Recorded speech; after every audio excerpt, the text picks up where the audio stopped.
Morning everybody, and welcome back to the channel. If you're new to my channel, make sure that you drop a like on this video and subscribe to the channel. All right guys, right now we're on the way to drop off the Tesla. Right now we're on the way to drop off the Tesla Model Y at the airport, and I'm gonna run you guys through a quick process of how I operate TURO. My last vlog I spoke about it briefly, but this vlog I decided to kind of just take you guys through the process. So we're on the way right now to the Atlanta airport to drop off the car to the individual that booked it. He booked it for 2 days, really 3 but 2 technically. So he booked it on Friday to bring back on Sunday, but not Sunday at the initial time of booking, a later time. So a later time automatically makes it a whole nother day, even if it's just an hour. A lot of traffic in Atlanta, of course, especially going to the airport, but these are things that you should probably include in your delivery fee, because I don't know about anybody else, but I live about 20 something 30 something minutes from the airport, but there's always guaranteed traffic and always a guaranteed hassle at Atlanta airport, it just being one of the busiest airports. So yeah, make sure that you include your stress time in the delivery fee as well, you know what I'm saying? Nonetheless though, Atlanta's always a beautiful scenery. Just waking up early in the morning and getting on the highway, it's just something about it. Waking up early in the morning, getting on the highway, and then there's so many cars, and it's just so much is going on this early. When you think it's early, it's never early in Atlanta. No time is actually early in Atlanta to get on the road and get moving. And I kind of love that about the city, because everybody's hustling, everybody's doing something, everybody's on something, and it kind of inspires you to want to do the same. When you think it's early, you're not early enough.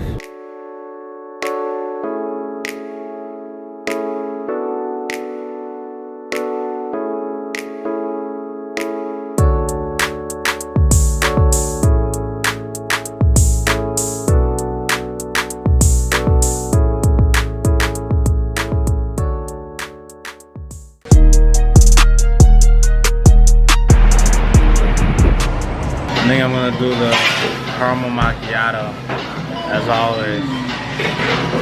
Where is that at? Where's the caramel macchiato? They take it away? Oh, it's right there. I'm about to say. What are you doing? I'm thinking that it's smoothie, but also I don't know how much. I want to go back to that. You want a smoothie? You don't have smoothies here, honey. You want a drink? Oh, you want one of these? Right here. You should get one. This is fire.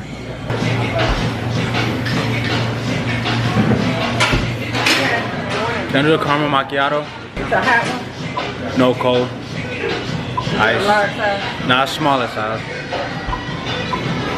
And then can I do that with almond milk?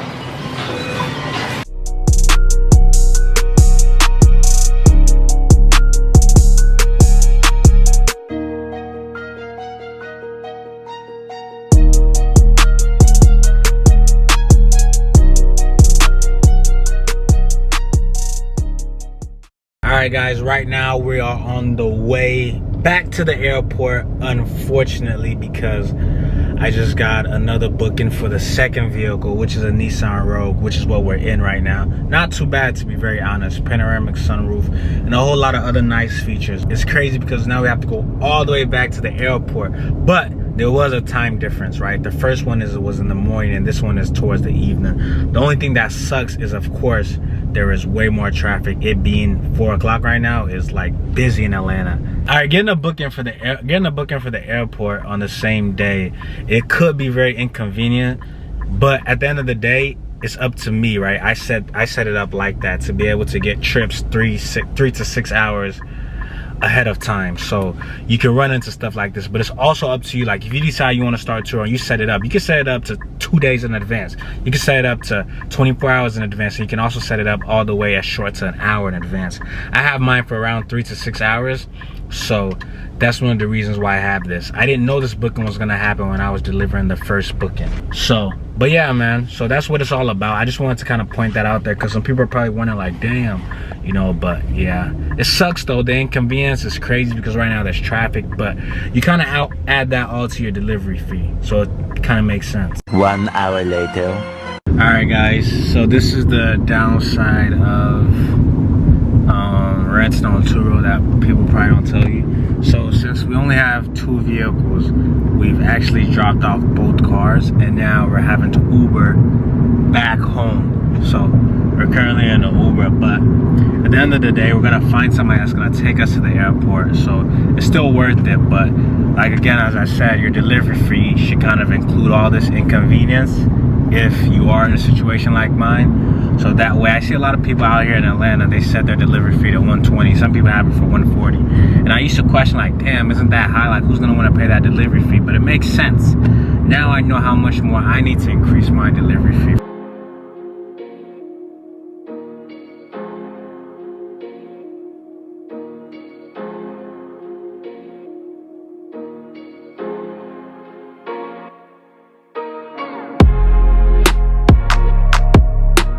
Alright guys, let's get down to business. Certified Batmans, how much did you make on a weekend of renting your cars to TURO? So, let's go through that. First and foremost, I want to say that this weekend was a very, very busy weekend because the 2 vehicles that I have on TURO were booked for the weekend. So, and they both want a delivery at the airport, which makes it extremely stressful. Like, if you have TURO in the state of Atlanta or the city of Atlanta, then you already know how stressful it is. So right here is my Tesla Model Y, which the trip started on Friday, October 4th and ended on Sunday, October 6th at 8 p.m., which then charges him 3 days, because typically if you don't return on the same exact time you rented and you return on a later time, you're being charged an extra day fee. The trip price was $285, so $95 each day, $95 for 3 days. He also prepaid EV charge of $25 and delivery fee of $65. In total, the trip total was $360.75.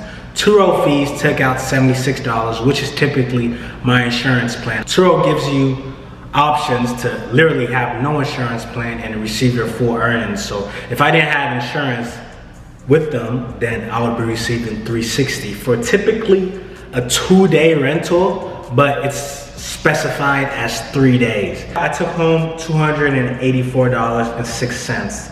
Not only did I do that, but with this individual, he did smoke in the vehicle and left like smoke remnants in the vehicle. So I get to charge him a smoking violation fee of $150. And then he did leave a bit of a scratch on the front passenger door, which typically was not there, so I'm going to have to report that damage. So I already did all these things, but I'm just waiting to hear back from TURO. So let's say in total for the Tesla Model Y, if we took home $284 plus the smoking violation minimum, I'll be receiving $434 for typically a 2-day rental. So I think that's not bad. That's not bad for a weekend. And right now, my prices are honestly set at like, this is probably the lowest they'll be, just because I'm still kind of testing the waters here in Atlanta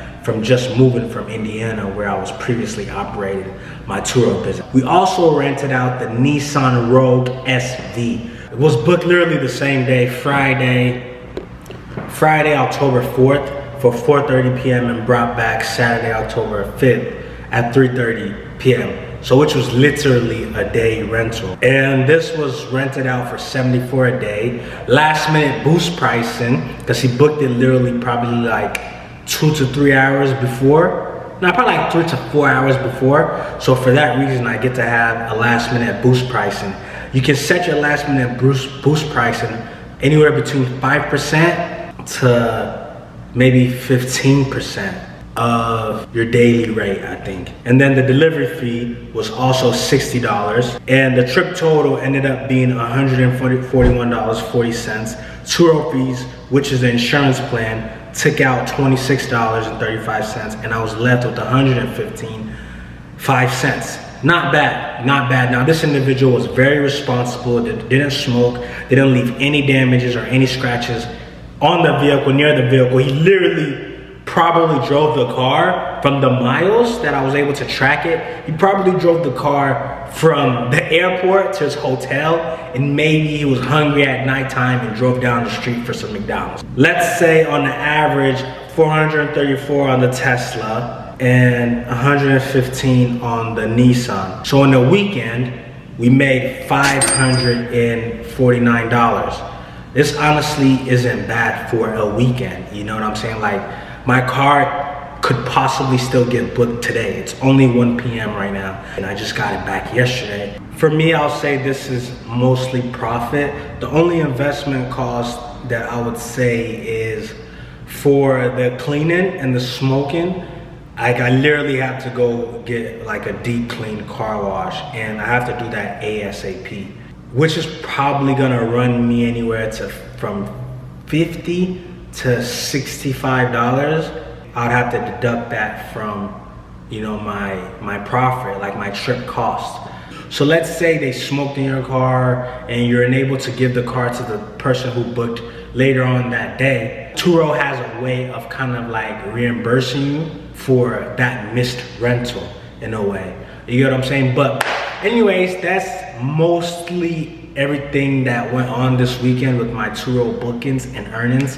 That's just a little insight that I wanted to share with you guys. If you have any questions, feel free to leave them down in the comments below. Make sure that you like this video, hit the subscribe button so you know every time I drop a new video. If you want to see any other things about TURO or any other things about my TURO business, anything, let me know in the comment section. Subscribe, because not only do we post TURO content, but we post weekly vlogs, travel vlogs, and a whole lot more. So stay on track with the boy. See you guys in the next one. Ski!